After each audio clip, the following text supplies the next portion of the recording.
Let me begin by thanking you for joining us this evening for this information session. And of course, thank you for your interest in the Master of Imaging Science program here at Vanderbilt University School of Medicine. My name is Todd Peterson. I'm a professor of radiology and also the program director for the Master of Imaging Science program. And I'm going to be joined this evening for the Q&A session at the end of the presentation by my colleague, Dan Gotchberg, who's the Director of Graduate Studies for the Master of Imaging Science program. So I'll go through some slides and give a brief introduction, and then at the end we'll have opportunity for you to ask questions. And I think the system is set up so that you'll have to type the questions into the chat, and Dan and I will try to keep up with those and answer them as best we're able. And we're willing to keep on going answering questions for as long as you have them. So with that by way of intro, I'll go ahead and get started. So to begin, I always like to introduce the concept of imaging science. Most of us anyway are aware that there are a variety of medical imaging modalities that exist: MRI, CT, PET, SPECT, all of these. And imaging science is really a recognition that even though those different imaging modalities work in different ways, have different physics principles, probe different aspects of the body, that they share a lot of commonalities in terms of what sort of information can be conveyed in an image, how you characterize the quality of an image, how you extract information from images. And an interesting aspect of imaging science is that it's just by its inherent nature a very multidisciplinary field where it involves chemistry, physics, math, computer science, biology, and medicine. Within the field of imaging science, there are a number of different avenues of research that can be pursued. The technology development of making imaging scanners, making them better, using imaging to further our understanding of basic biology or the biology of diseases, and of course the practical application of imaging techniques to research and healthcare. So the Master of Imaging Science program it's Vanderbilt University School of Medicine program, but it exists and functions entirely within the Vanderbilt University Institute of Imaging Science. And VUIS, as we call it, was founded in 2002 and really spans across the entire university and medical center. The concept was to bring all different imaging modalities and all applications of imaging all under one roof. And that provides a lot of synergies and lots of opportunities for collaboration, and also is very efficient when investigators maybe have something that they want to do, something they want to study, and they don't know what might be the best imaging modality. They can come to us, or different imaging modalities. The different techniques can be crossed over to different applications quite easily. So the Institute of Imaging Science, in the almost 24 years since it was founded, has grown considerably. And right now, the numbers are roughly about 35 faculty and 38 staff, and about 40 trainees. Of course, people are finishing their PhDs and moving on and other things. So its numbers always in flux. Those are the rough numbers right now. I think it's not an exaggeration to say that VUIS is one of the premier imaging centers in the world, and under this one roof we have a collection of physicists and engineers, chemists, physicians, technologists, all working together. The research that's conducted here at VUIS spans all the way from building RF coils for MRI scanners to doing engaging in multi-center clinical trials that involve imaging biomarkers. And just an example of different types of research going on at VUIS, I grabbed the titles and authors for a few of the many publications that are generated from the research here.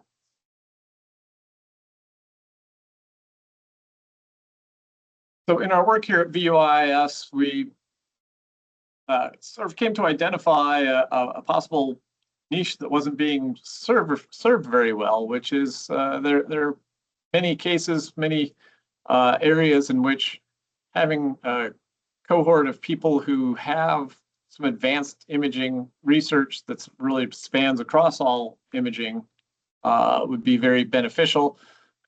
When it comes to PhD researchers, they have oftentimes end up by the end having a very narrow focus of expertise and all. And of course, undergraduates, if they're lucky, might have one sort of general imaging course and all, and don't have a really strong foundation in all the different aspects of imaging.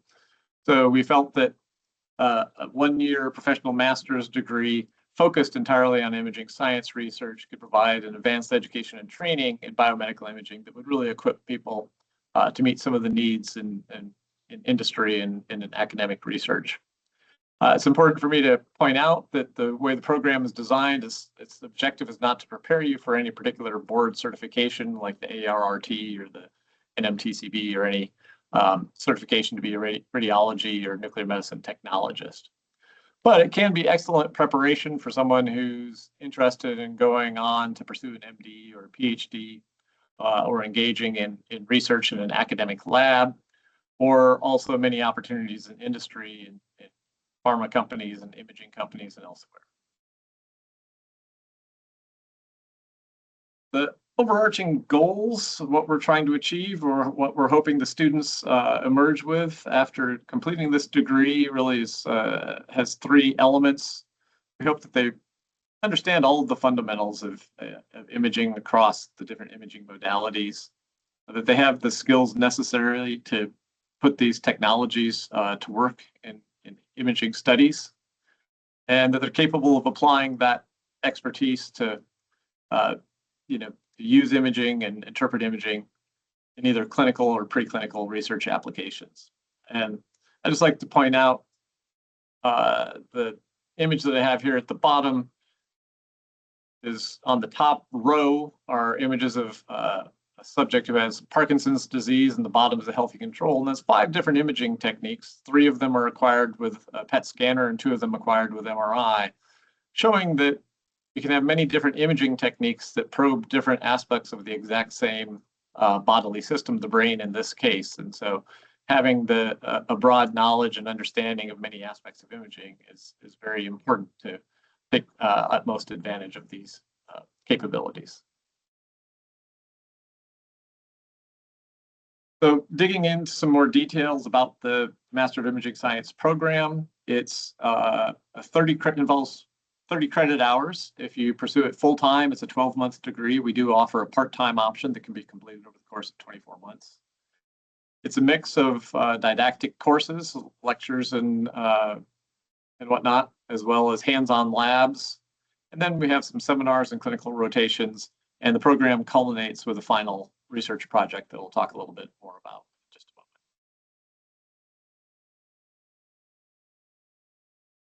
In terms of the hands-on labs that I mentioned, students have an opportunity to work with all different imaging modalities, both preclinical imaging systems and human imaging systems. And we also have a lab that focuses on the analysis of images, including students have an opportunity to perform advanced analysis on images that they acquire in the image acquisition lab.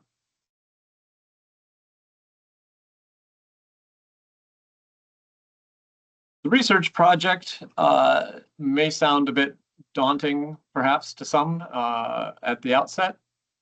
Not expected that anyone necessarily has a clear idea of what they would want to do for a research project when they start in the program. And in fact, we've designed a process to help students arrive at a research project well in advance of when they need to get started on performing the research. So we work with them in the spring semester to help them identify a project and an appropriate mentor for a project throughout the spring semester. And then that culminates at the end of the spring semester with presenting a project proposal, and then as soon as the spring semester ends, leaping in and performing research for the duration of the summer, culminating in a final report and presentation at the end of the summer term, which in the case of Vanderbilt is right around the beginning of August.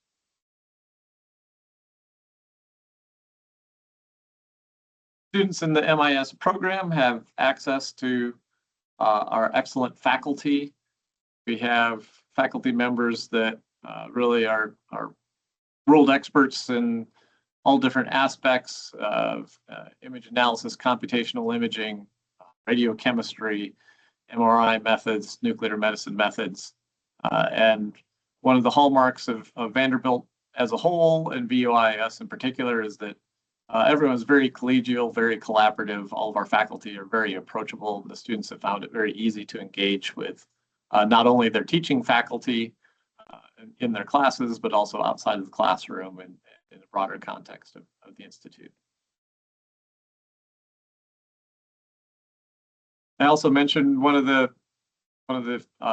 events that we have here at VUIS is in the fall, we have a research retreat, and all of the MIS students are able to attend this 2-day research retreat, and gives a really good opportunity. It occurs fairly early in the academic year, so it gives them an opportunity to meet other trainees and other faculty and get an opportunity to not only meet people, but get an idea of the full range of research that's currently going on. So it could be start planting the seeds for ideas for a summer research project. And there's also, we did have a student, but it being fairly early in the program, we had one student who was able to present his research that he sort of blended with the work that he had done previously in his job and presented his research as part of the research retreat. I think it's worth pointing out that, you know, as much time as is spent in the classroom and doing the coursework and all of that, you know, you do have the opportunity to be living in Nashville, and there's some life outside of the MIS program itself. We've scheduled the thing such that the coursework and the labs primarily, not necessarily exclusively, but primarily occur on Tuesday and Thursday. And we do this because we realize that many students may need to be working part-time or engaging in other activities. So having sort of large blocks of time and a really set schedule can be beneficial for that. In addition to the research retreat, here at VUIS, we have a number of other activities. For instance, every year we have a Lunar New Year party that gathers everyone together and is a really fun celebration. And we have some other get-togethers throughout the year. And then the School of Medicine has a professional and doctoral student organization that organizes a number of events, and such as a tailgate at a Vanderbilt football game and different types of get-togethers throughout the academic year. And then, of course, you have the opportunity to live in Nashville, which is a great place to live, particularly if you enjoy music. But even besides that, there's lots of things to do. It's a very vibrant city. And in the South, other than this week with our ice storm, we typically have fairly good weather here. So who would be a good applicant for this program? Someone with a STEM background would be a particularly strong applicant. It could be something that's very appealing for someone who's maybe just graduating from college and interested in using it as a stepping stone to go to graduate school or medical school or beyond. We have found thus far that the program is quite appealing to people who are working as a radiology or nuclear medicine technologist that are interested in ways to advance their careers. Because we really dig into the math and physics of imaging, applicants should have some math skills and some experience and comfort with computer programming is also quite helpful. We do work with students who maybe haven't had loads of advanced math or maybe haven't taken math courses in a while. We do point them towards some resources to help them get prepared for when the semester starts, and our faculty are also very good at working with people, meeting them where they're at and trying to get them up to speed with things that maybe they're not quite as comfortable with or familiar with. Cost of attendance, this is a professional master's degree, so the current tuition for full-time study is $55,170. There are some fees that are also required, student health fees, activities fees, etc. This is current cost. The actual tuition for next year won't be finalized until sometime in the next couple of months. It needs to be approved by the Board of Trust, so you can go to the URL here, go to this website and find out the most up-to-date information on what the costs will be. Well, I should point out with respect to tuition, we've had part-time students enroll who are employees of Vanderbilt University Medical Center or Vanderbilt University. And in each case, those part-time students are eligible for employee tuition benefits. For the application process, we have a fairly straightforward, simple application to complete. We require people to submit transcripts for any higher education that they've completed or are currently engaged in. There's a one-page statement of purpose. 2 letters of recommendation are required. You can, the system allows you to have more than that. We encourage folks to submit GRE or MCAT scores if they have them, but it's strictly not required. And for non-native English speakers, English, one of the recognized English aptitude tests, TOEFL or IELTS, is required. We have an early application deadline of February 15th, so coming up here in just a couple of weeks, and anyone who's applied by that time, we do a sort of batch review of those and make admissions offers. But then we have sort of a final application deadline up until April 30th. And if you're interested in applying, you can get started at the website listed there at the bottom. And I think that is it for my formal presentation and slides. Trying to give you just a really quick sense of things, and really think it'd be beneficial to spend additional time answering any questions you have. So as I mentioned at the beginning, just please drop your questions into the chat, and then we'll go from there. Stop sharing, so I'll have easier time to see what's going on in the chat.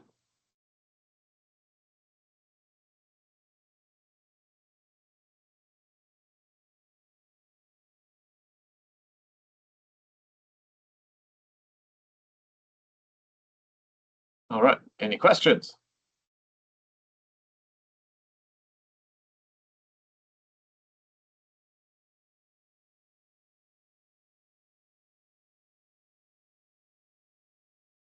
Oh, looks like we've got someone typing. A couple people typing.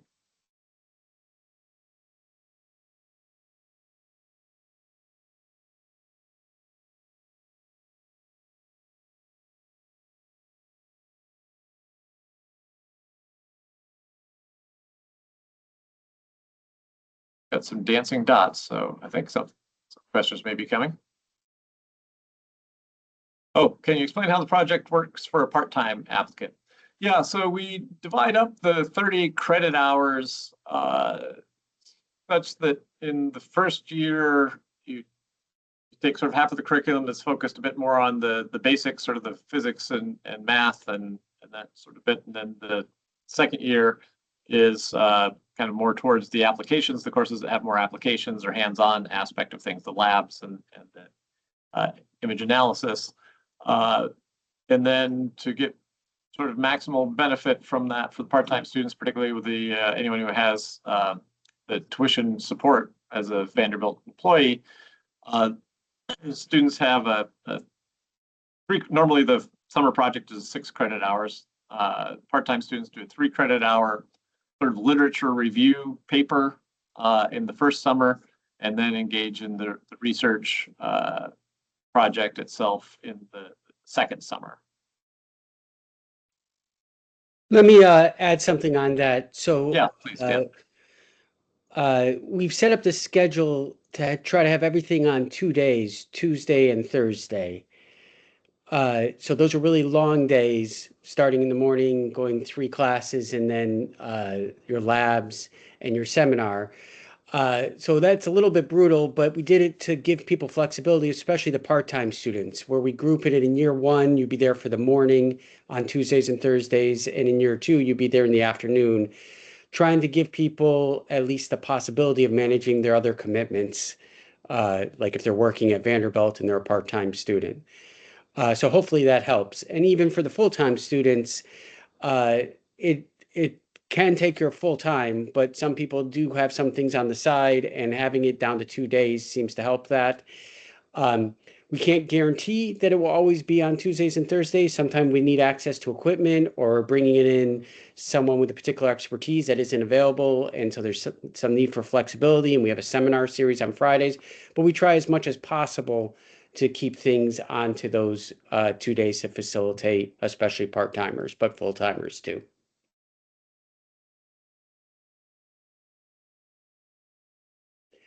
All right, thumbs up. Hopefully I'm not freezing too much. It looks like in my camera that I'm freezing now and again. Hopefully the audio is coming through at least. Audio seems to be working okay. Okay, great. Just gives you that stop action effect. Yeah.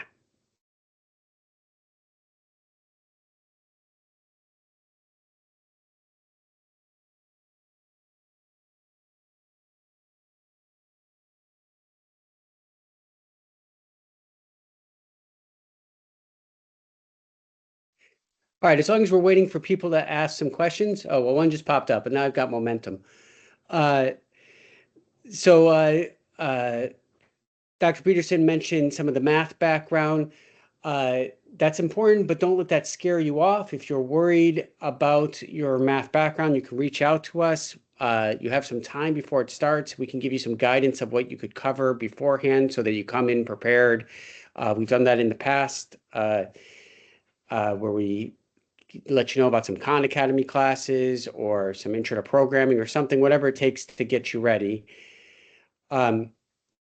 We've dealt with students from a huge range of backgrounds, from practicing physicians who are not very familiar with technical issues to computer science undergrads. We realize that we get a huge range of backgrounds. And so if you're worried if your background is going to be sufficient, reach out to us. We can come up with a game plan before coming in if that's the biggest concern. Okay, so we had a question about opportunities for environmental imaging applications in research or overlap between biomedical and environmental imaging. I guess I'm maybe first off not entirely certain what you specifically mean by environmental imaging. It does make me think we have had some interesting different types of imaging that we've done here where folks use our micro CT scanners that we normally use for imaging bones and such for imaging volcanic rock. And we also have a faculty member in the radiology department who does research on bones of people who have been dead for hundreds of years and try to understand different environmental influences over time and how that impacted people's health and what sort of record there is of their environment in the bones. We've also done some other archaeology CT scans on artifacts from South America cases. So we do have some a variety of different things that we do here using our imaging equipment. I once had an interview many years ago with Schlumberger, an oil services company, where they send MRI magnetic resonance stuff down boreholes to try to figure out how porous the rock is, to figure out how hard it would be to get the oil out. I don't know if that's considered environmental or anti-environmental, but it's somehow related to that. But that's not what we do here. We focus on medical imaging. But again, yeah, and the imaging science concept does extend strictly beyond biomedical imaging. Many of the other concepts are applicable to other aspects of radar and LiDAR imaging and other types of imaging.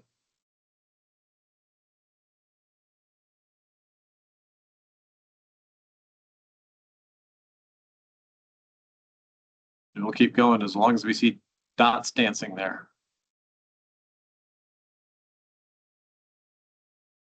Class strength, you mean class size, maybe, perhaps? This year, we're a fairly small program. This year, we have 7 students. And so that's a good number. We like to have a bit more, but we can probably, I think the sweet spot for us would be on the order of 10 to 12 sort of students for the program. Age range, we've had everything from people who had just graduated from their undergrad. So I guess I'd say like, oh, actually someone who graduated young. So I think we have one student who just turned 21 during the school year this year. And then we had a student, one of our previous cohorts, that was in his 60s. So it's a pretty wide age range.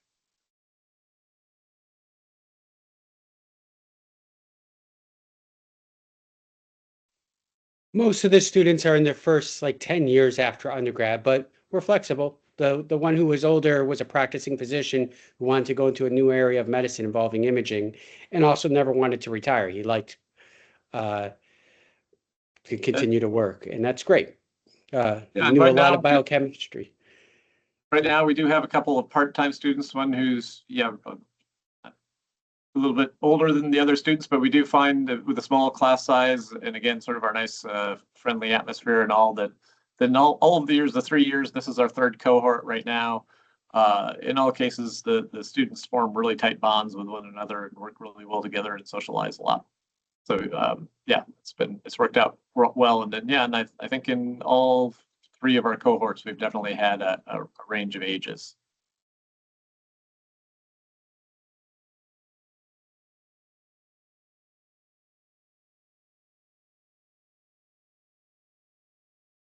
Yeah, so we've had quite a range of ages. We've had quite a range of backgrounds. We've had technologist backgrounds, as we've mentioned here, MD backgrounds, folks with psychology degree, neuroscience,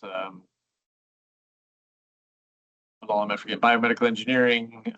We've got students this year from a number of different countries as well.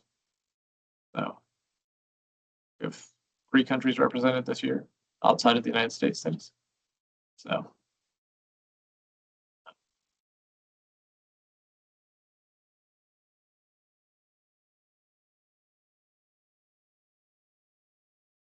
Okay, I've seen the dance. The dots are not dancing, so don't see any other questions. We certainly welcome any follow-up questions. I think Hannah has been recording this and she will contact everyone who registered for this session and make the recording of this available. And certainly if you've communicated with Hannah, then you can, if you have some other questions that you think of, you can respond to Hannah's message that she'll send out.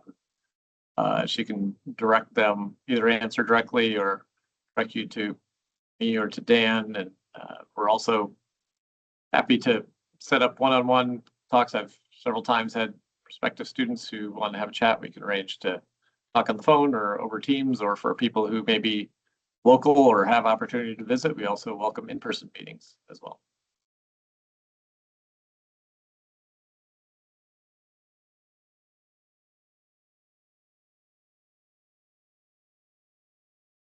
Okay.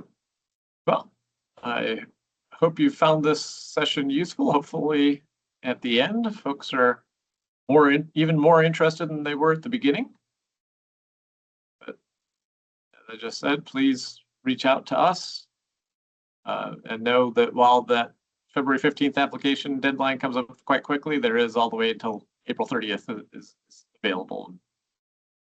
So it's not like we're not looking to like fill the class after the February 15th, and there wouldn't be any spots open if you weren't able to apply by then. So don't worry about that aspect of it. It's just provides us sort of blocks to go through the looking at applications.